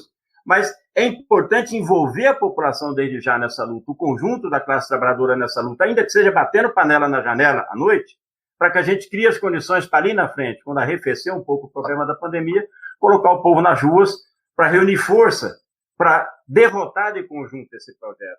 Essa é uma necessidade do metroviário aqui em São Paulo para defender os direitos dele, dos petroleiros para tentar manter o seu acordo coletivo, a sua convenção coletiva, evitar o avanço da privatização da empresa, e é uma necessidade do trabalhador para garantir sua renda social, do trabalhador do setor privado para garantir o seu emprego. Ou seja, derrotar esse projeto de conjunto implica, no primeiro momento, botar para fora esse governo que aí está.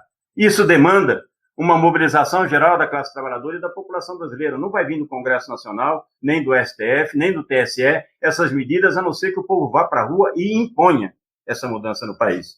Agora, é muito importante, ao construir esse processo, tratar de construirmos alternativas. Então, eu vejo os camaradas falarem do golpe que foi dado, né, nas palavras dos companheiros contra o governo do PT. Eu não concordo com essa narrativa. O governo do PT já é parte da implementação desse modelo no nosso país. Não só do ataque aos direitos da classe trabalhadora. A Dilma caiu, entre outras coisas, por isso. Porque transformou o segundo mandato dela numa sucessão de ataques aos direitos da classe trabalhadora, perdeu sua base de apoio popular na população e, por isso, perdeu o controle do Congresso e perdeu condições de governar o país. Agora, inclusive em relação à privatização, ou nós já nos esquecemos do leilão do Campo de Libra? Qual foi o governo que fez isso? Não foi o governo do Temer, foi o governo do PT. Então, esse processo vem de antes. Por que eu insisto nisso nesse momento? Porque na medida que eu preciso derrubar o governo Bolsonaro, eu tenho que trabalhar e apresentar para a classe trabalhadora uma alternativa política para o país. O que eu proponho no lugar de tudo que está aí? É a volta do governo do PT? Porque se eu começo a defender a narrativa do PT, eu vou dizer o seguinte, os ataques à classe trabalhadora começaram depois do governo do PT. É verdade isso? Bom, se é verdade isso, eu vou voltar para o passado, vai melhorar as condições. E nós sabemos que não é isso. Nós sabemos que os ataques já começaram lá e o que nós vivemos hoje é fruto justamente daquilo que veio de lá. Então, desde esse ponto de vista, ou seja, é muito importante que nesse processo que nós estamos, a gente trate de estimular a auto-organização dos trabalhadores. Nós temos que fortalecer a organização da nossa classe. O exemplo dos entregadores é um exemplo brilhante de que por iniciativas, com esforço de auto-organização, se podem fazer movimentos belíssimos e muito fortes. E é necessário elevar a consciência da nossa classe e tratar de construir uma alternativa operária e socialista para o país. As condições para que, não só a Petrobras, possa estar a serviço de atender as necessidades da população brasileira, mas as condições para que os recursos imensos que o nosso país tem e a riqueza imensa que se produz pelo trabalho do povo brasileiro, as condições para que isso tudo esteja a serviço de atender às necessidades do povo brasileiro, demanda abolir a grande propriedade, planejar a economia. Isso só vai ser feito por um governo socialista dos trabalhadores. Não só para garantir as condições materiais, para que as pessoas tenham condições dignas de vida, mas também para que haja um regime de liberdade verdadeiro em nosso país, que acabe com toda forma de discriminação, de opressão, com racismo, com machismo, com a discriminação das pessoas LGBT, com as agressões reiteradas que se fazem contra os povos indígenas, as comunidades quilombolas no país. Viver em um país de plena liberdade, isso só com o governo socialista da nossa classe, que só vai assumir o controle do poder político no Brasil, não através das eleições, e muito menos em conciliação com os setores do grande empresariado. Nós precisamos de uma revolução socialista no país para isso. E a revolução socialista não se constrói lá no futuro, ela se constrói desde agora, tratando de levar a consciência da nossa classe, apresentar essa alternativa para a nossa classe e tratando de ganhar os setores mais avançados da nossa classe e organizá-la em torno da construção dessa alternativa, né? E através do estímulo à auto-organização, nós temos que construir alternativas de organização para a luta da classe trabalhadora brasileira. Porque com a direção das grandes centrais que nós temos hoje no país, nós não vamos a canto nenhum. Com organizações políticas como o PT e os seus satélites, aí PCdoB, PSOL, que está se aproximando cada vez mais desse mesmo projeto de frente de conciliação de classes do PT, não vamos a canto nenhum. Então é necessário que a gente, além de estimular a luta concreta, de tratar de unir a classe nessa luta, em defesa das suas demandas, mas também para botar para fora o governo que aí está, que nesse momento é condição para que a gente possa defender os nossos direitos e os nossos interesses, é preciso, nesse mesmo processo, tratar de avançar na construção de uma alternativa socialista para o nosso país. É dessa forma um pouco que nós vemos. Então, eu valorizo muito essa coisa de vincular com os interesses e necessidades da população brasileira a questão da Petrobras.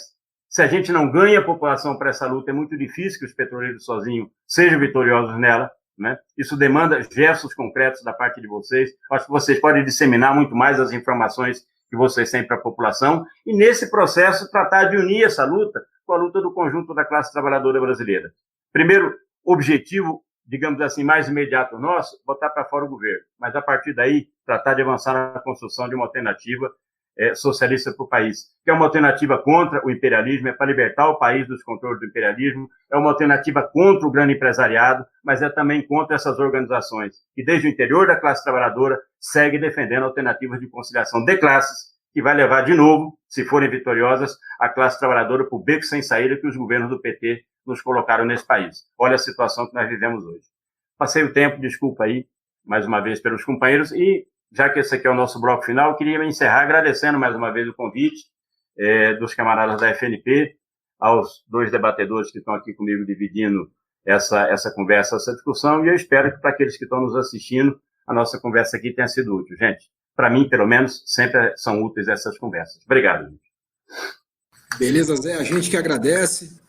Já teve aqui no nosso sindicato, no importante debate que a gente travou aqui a comemoração dos 100 anos da Revolução Russa, né? Teve aqui presencialmente, auditório cheio, conseguimos fazer um grande debate, uma saudação aí a essa revolução, né, que é a maior experiência histórica da classe trabalhadora na tomada do poder. Enfim, agradeço aí, Zé, em nome do Sindicato de São José dos Campos e Região, do Sindipetro e da Federação Nacional dos Petroleiros.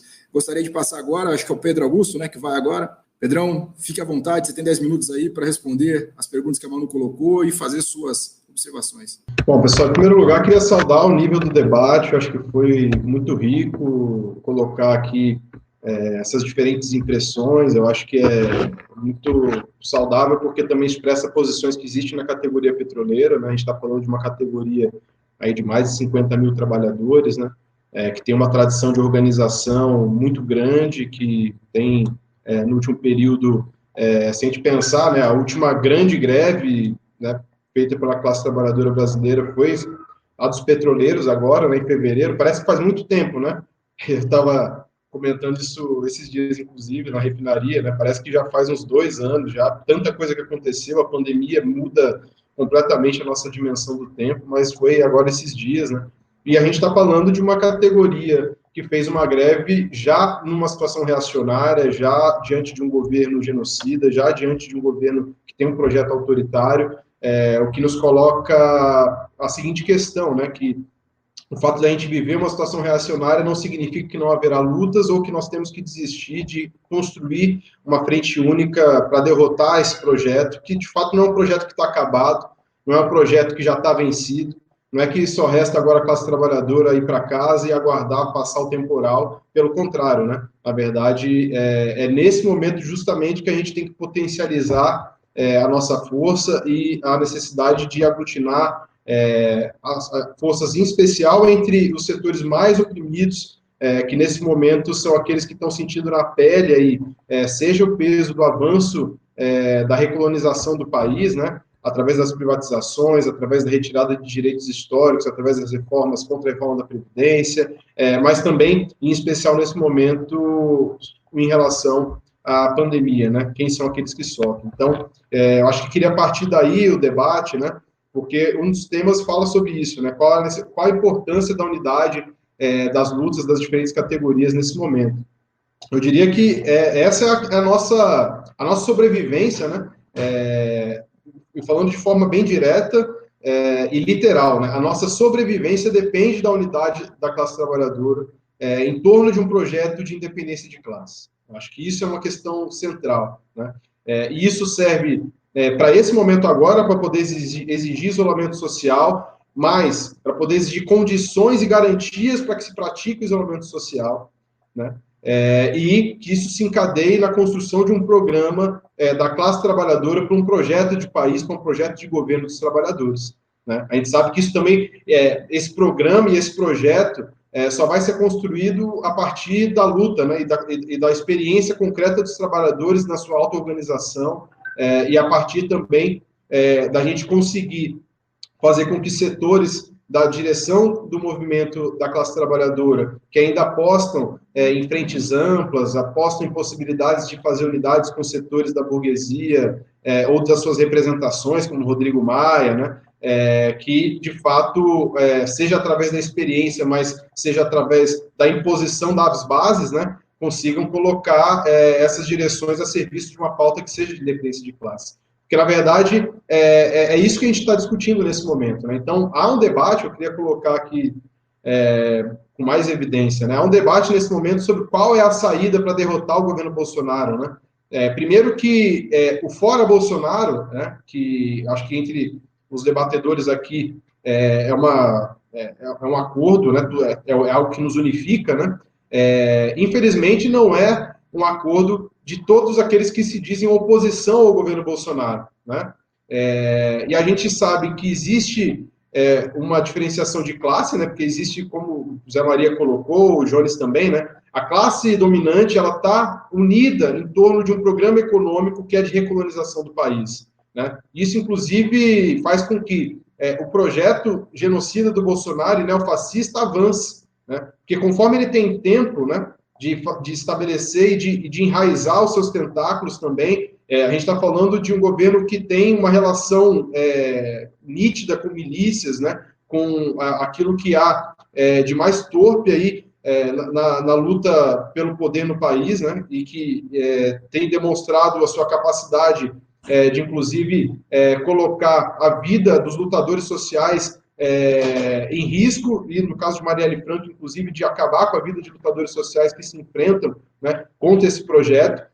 Ou seja, na verdade, dar tempo para Bolsonaro, né, ou tentar disciplinar um fascista é o melhor caminho para que ele consiga se reinventar e criar outras formas de estabelecer um regime autoritário. Portanto, uma frente ampla nesse momento, que coloque nas mãos do Rodrigo Maia, do Alcolumbre, a saída, ou do STF, né, a solução para frear, né, o ímpeto autoritário e fascista do Bolsonaro, só pode nos levar à derrota, né? E eu diria isso pelo seguinte, porque também se a gente entende que não há uma situação reacionária, né, que não há um risco, de fato, né, de uma aplicação, não estou nem falando de um golpe ao molde de 64, porque as coisas se reinventam, né? Na verdade, nós já temos um governo de maioria militar hoje no país, né? E não só isso, a gente já tem uma política genocida em curso, né? Então, assim, não é que, se a gente não compreende também a gravidade da situação, a gente também não vai ter a dimensão do quanto que esse projeto já avançou, né?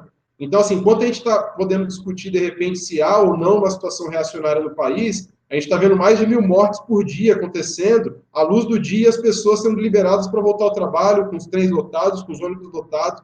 Eu não consigo imaginar uma situação mais difícil para a classe trabalhadora do que está sendo jogada no trem da morte cada vez que pega o trem aqui na Estação da Luz, do Brás ou da Central do Brasil. Essa é a condição. Isso é a condição, uma política de morte que está sendo aplicada nesse momento. E não só está sendo aplicada nesse momento, como está sendo aplicada com o patrocínio dos grandes empresários, porque, de fato, há uma unidade em relação à necessidade de reabertura, porque eles querem lucro sobre as vidas, né? E se apoia também no que é algo estrutural, né, do desenvolvimento do nosso país, que é o racismo. Ou seja, de fato, as vidas negras no Brasil, elas nunca importaram muito. Então, também, não é escandaloso para a burguesia brasileira e para suas representações, o número de mortes que está acontecendo no país, da mesma forma que os 60 mil mortes que acontecem na periferia todos os anos, não era motivo de escandalização por parte dessa burguesia e dessa representação.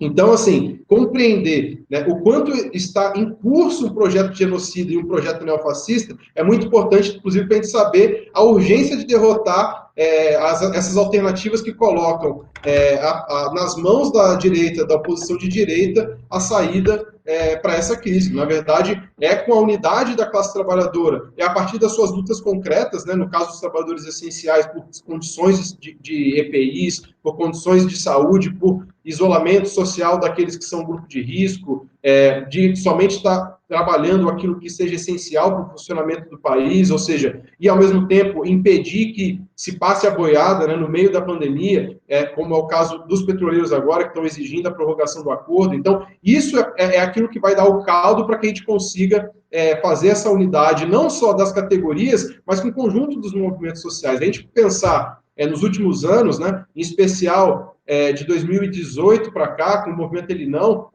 aqui, os movimentos que conseguiram exercer o maior protagonismo e ter um impacto concreto, né, na luta de classes no país, foram, em especial, os movimentos de mulheres, né, a partir do Ele Não, a Primavera Feminista e diversas ações que nos trouxeram e colocaram, né, os governos em xeque, inclusive o governo Bolsonaro, né, não fosse o Ele Não, haveria uma chance real do Bolsonaro ter sido eleito no primeiro turno, né, mas também de lá para cá, o movimento do Tsunami da Educação no ano passado, né, um movimento de maioria jovem, de movimento estudantil, né, que tem como centro muito as pautas da luta antirracista, da luta anti-LGBT-fóbica, né, e mais recentemente o que está demonstrado no mundo como um potencial explosivo, que é a luta antirracista, porque ela significa uma luta contra esse aprofundamento, né, dessa exploração e, no caso do Brasil, dessa recolonização, né. Então, eu acho que é nesse sentido que a gente precisa entender a necessidade da Frente Única. A Frente Única ela não vai se dar também somente entre as categorias, mas no conjunto aí dos movimentos que, nesse momento, em especial, aqueles que estão na linha de frente, né? E as mulheres negras, as mulheres, os movimentos que estão, nesse momento, lutando pelo direito de respirar, e eles vão ser, sem dúvida, a vanguarda e protagonistas desse processo. A categoria petroleira, com certeza, ela também se fortalece ao ela se somar a esse esforço, e no sentido de colocar, inclusive, qual é a importância da luta contra a privatização e a luta em defesa dos direitos dos trabalhadores petroleiros, o quanto isso é do interesse do conjunto da população. Já foi colocado aqui exemplos, né, como a Manu também colocou, do subsídio do gás, né? Ou seja, é isso que está colocado para nós. E, ao mesmo tempo, ao a gente colocar em marcha essa unidade, né, dos trabalhadores, a gente tem alguns instrumentos nesse momento que estão em curso, que ainda não foram capazes de gerar mobilizações de rua, até por conta também da pandemia, mas que, na verdade, a gente vai ter que testar, né, a partir dessas ações que estão colocadas agora no dia 11, né, no dia 10 e no dia 11, que começa a também tentar, a partir da Frente Brasil Popular, da Frente do Povo Sem Medo, de ter ações de unidade para tentar construir um programa que seja um programa contra o Bolsonaro, né, para construir essa derrubada e, ao mesmo tempo, para não deixar nas mãos da oposição burguesa a luta contra o governo Bolsonaro, porque eles não querem derrubá-lo, porque eles têm acordo, sim, central com a sua política econômica. E vamos relembrar um pouco da história, né? Na verdade, os governos fascistas, na história, em muitos momentos, eles chegaram ao poder pelas vias institucionais, né? Se a gente fala do próprio movimento nazista, se a gente fala do fascismo na Itália.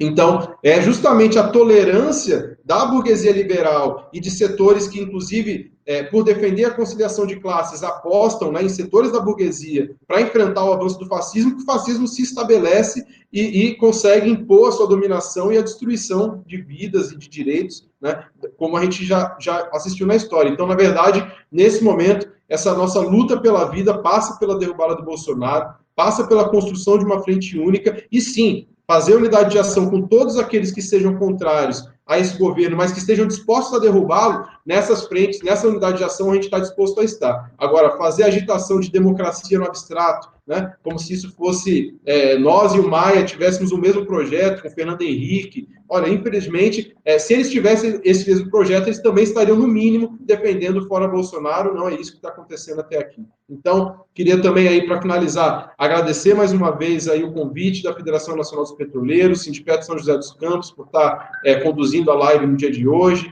Jones Manuel, acho que foi muito importante ouvir as considerações do camarada. Zé Maria, mais uma vez também, agradecer. Né? Eu acho que foi um debate de alto nível, e eu acho que é dessa forma que a gente vai construir, sim, um programa e chegar, né, àquilo que é uma síntese. Né? A gente sabe que na classe trabalhadora existe diversos projetos, diversas estratégias em curso. Dentro de mesmas estratégias existem táticas diferentes sendo colocadas, né? E eu acho que é justamente a gente tentar extrair uma síntese que não abra mão daquilo que é princípio, né? Que é a independência de classe, e nesse momento é um projeto de derrubar Bolsonaro, que a gente vai conseguir avançar e dizer que vidas negras importam, porque nesse momento essa é uma luta que universaliza, né? A defesa da vida, porque a gente está falando da vida da classe trabalhadora, da maioria do nosso povo. Então, muito obrigado, gente, e para os petroleiros, muita força, né? Vamos conseguir sair dessa, porque a gente provou há poucos meses que nós temos uma categoria com muita luta, com capacidade de organização e com coragem.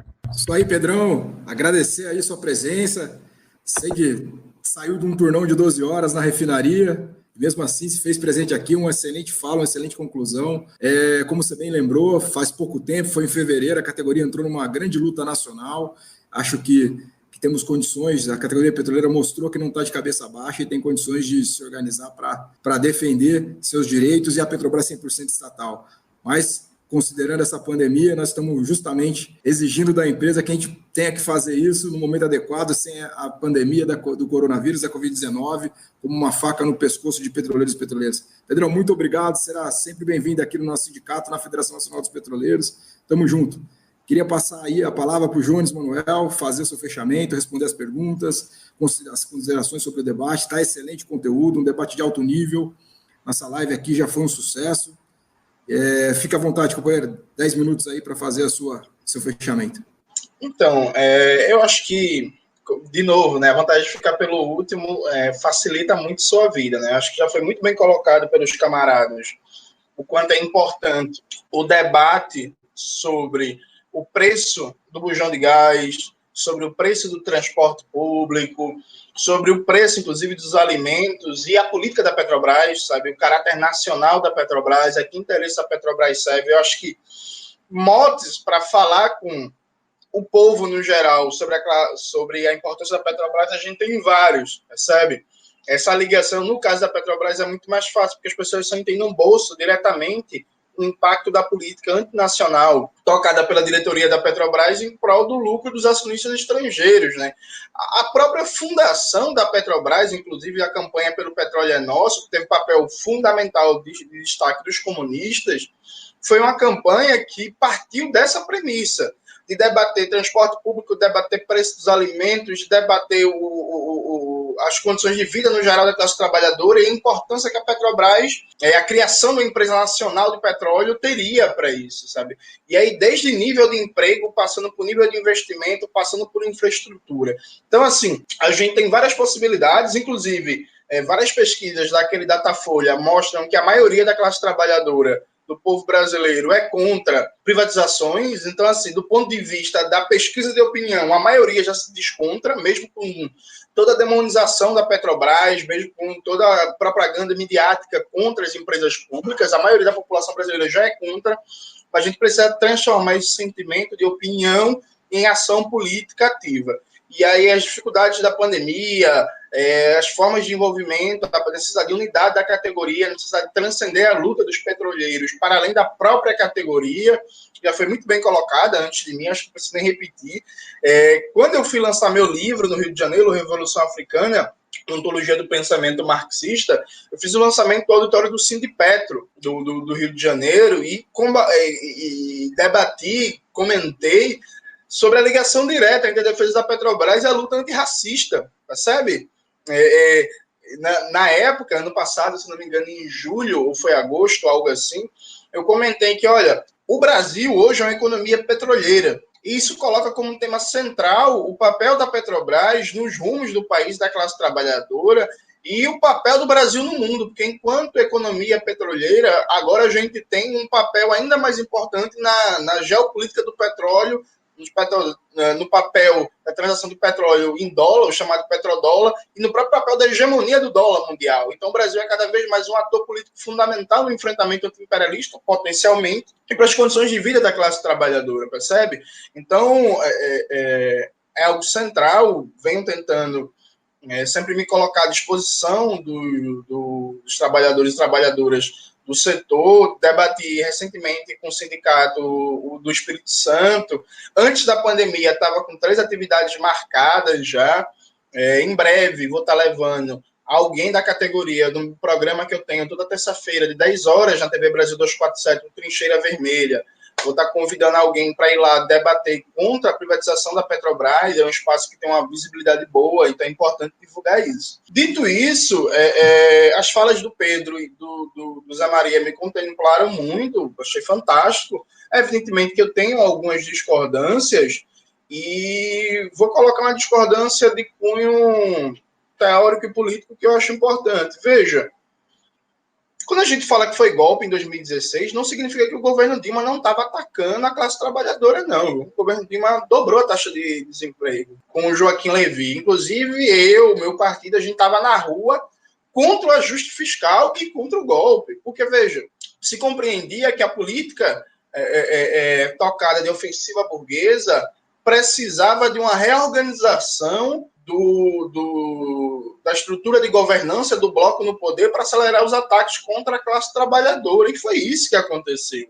O governo do PT vinha operando esses ataques, vinha fazendo políticas de entrega dos postos do pré-sal, atacou o seguro-desemprego, dobrou a taxa de desemprego, cortou o dinheiro da saúde, cortou o dinheiro da educação, cortou o dinheiro da cultura, cortou o dinheiro do transporte, aprovou a lei anti-terrorismo e por aí vai, o que não significa que não foi uma manobra para-institucional, ilegal da burguesia, rompendo o pacto da própria classe dominante em como se compõe o governo para acelerar o padrão de ataques. Dizer que foi golpe não significa negar essa realidade, não significa, inclusive, dizer que o passado petista era bom.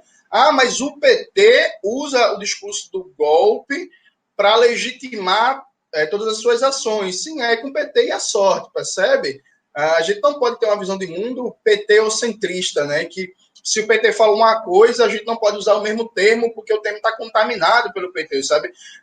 Durante todos esses últimos anos, a gente vem procurando fazer uma análise que, colada na realidade, que, embora às vezes nos termos se aproxime do petismo, sempre se diferenciando. Então, por exemplo, a Lava Jato foi uma ação do imperialismo estadunidense contra setores da economia brasileira, setores da burguesia interna e, fundamentalmente, da economia pública? Foi. Vários setores do PT falam a mesma coisa, só que os setores do PT falam isso para negar a existência de casos de corrupção. A corrupção existiu, sabe? Não é o que a mídia burguesa fala do maior escândalo de corrupção da história da humanidade, o petrolão e não sei o quê, que isso também é um discurso de ataque a Petrobras, percebe? Mas a corrupção existiu. Então, a gente pode usar termos que podem ser semelhantes, mas se diferencia. Inclusive, veja, na história da América Latina, a maioria dos governos derrubados pelo imperialismo são governos que não eram governos populares. Percebe? O governo do Uruguai, derrubado no golpe militar, é um governo de direita. O governo da Argentina poderia ser classificado como um governo de direita. O governo do João Goulart estava longe, muito longe, de ser um governo de esquerda, um governo popular, um governo revolucionário. Então, dizer que um governo estava aplicando uma política antipopular e sofreu um golpe articulado pela burguesia interna e pelo imperialismo, não significa negar os ataques da classe trabalhadora, não. Porque, historicamente, na América Latina, repito, a maioria dos golpes se dão contra governos que não são populares, que não são radicais. Até porque a gente tem poucas experiências, com exceção da gloriosa Revolução Cubana, do curto período da Unidade Popular no Chile de Salvador Allende e do curto período do governo nacionalista revolucionário na Bolívia, a gente tem poucas experiências de governos populares e radicais, socialistas na América Latina. Então, o camarada Zé Maria, ele colocou a minha fala num termo que eu não me coloco e meu partido a gente não se coloca. A gente não defende nenhuma volta ao passado petista, a gente não defende nenhuma conciliação de classes, a gente não nega nenhum dos ataques que foram operados pelo governo petista por reconhecer algo que é evidente. Inclusive, vários documentos semana passada reforçaram ainda mais que houve uma articulação da burguesia interna com o imperialismo para derrubar o governo Dilma e potencializar uma ofensiva reacionária da burguesia, que o governo do PT não estava conseguindo oferecer à burguesia no ritmo que a burguesia necessitava. E por isso, inclusive, que caiu, que a burguesia queria operar um golpe político, operar uma ofensiva política contra a classe trabalhadora, contra a soberania nacional, de maneira mais eficaz. E o PT não estava conseguindo dar a eficácia que a burguesia precisava. E o governo Temer e o governo Bolsonaro, em seguida, conseguiram operar isso, percebe? Então, eu concordo plenamente com o sentido de que esse não é o momento de buscar a conciliação de classe. Aliás, nunca é o momento para a classe trabalhadora, mas especialmente nesse momento, é o momento da gente radicalizar, é o momento da gente buscar cada vez mais unidade de ação concreta. O Pedro colocou muito bem, não é o momento da gente defender democracia em abstrato, até porque, durante a pandemia, o número de pessoas assassinadas no Rio de Janeiro e em São Paulo pela polícia militar, a polícia do seu Dória, a polícia do seu Witzel, cresceu. Na Bahia, que é governada pelo PT, o governo da Bahia é um governo de direita, reacionário, que, inclusive, em alguns aspectos, consegue ser pior até que o governo do João Dória. Então, não é um momento de defender democracia em abstrato,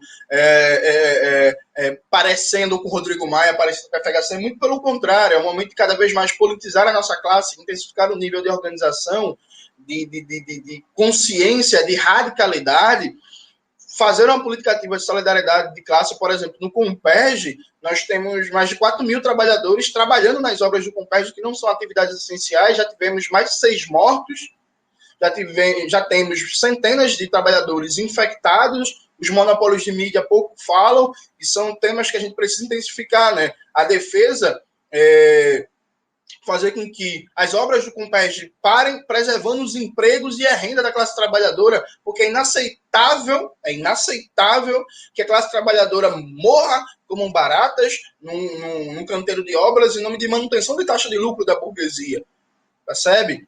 Então, intensificar as ações de solidariedade, de denúncia, fazer circular todos os problemas e lutas das várias categorias, compreendendo a classe trabalhadora como um todo, fortalecer a unidade de ação, sem sectarismo, sem vanguardismo, sem autoproclamação, colocando um programa radical, um programa revolucionário, um programa anti-imperialista, que compreenda os desafios que estão postos para a classe trabalhadora do Brasil e da América Latina, né? Eu falei da entrevista do Haddad no Roda Viva. Haddad não teve coragem de chamar o que aconteceu na Bolívia de golpe, né? E centenas, milhares de militantes, de lutadoras e lutadores sociais estão sendo perseguidos, estão sendo presos, estão sendo mortos, inclusive vários camaradas nossos comunistas. Então, a solidariedade latino-americana cada vez mais firme, cada vez mais, consequentemente, anti-imperialista, e a unidade da classe trabalhadora, e a unidade nação. A gente não precisa concordar com tudo, a gente não precisa concordar com o balanço histórico do século XX, a gente não precisa concordar com a história da União Soviética, mas uma unidade de nação, com pautas concretas, cada vez mais colocando com radicalidade a defesa dos direitos da classe trabalhadora em todas as dimensões, defesa dos direitos democráticos de organização e ação da classe, com vistas a mudar essa correlação de forças e colocar na ordem do dia uma revolução brasileira. E eu terminei em cima dos 10 minutos. Quero agradecer muito o convite da federação, agradecer muito aos ensinamentos e o aprendizado com o Pedro, com o Zé Maria, a todo mundo que ajudou a live a acontecer nos bastidores, a Manuela e por aí vai. Sempre um prazer. No pós-pandemia, quando a gente puder voltar, tá rodando o Brasil aí, estou sempre à disposição da categoria para os debates, para as atividades, enfim, o que eu puder ajudar.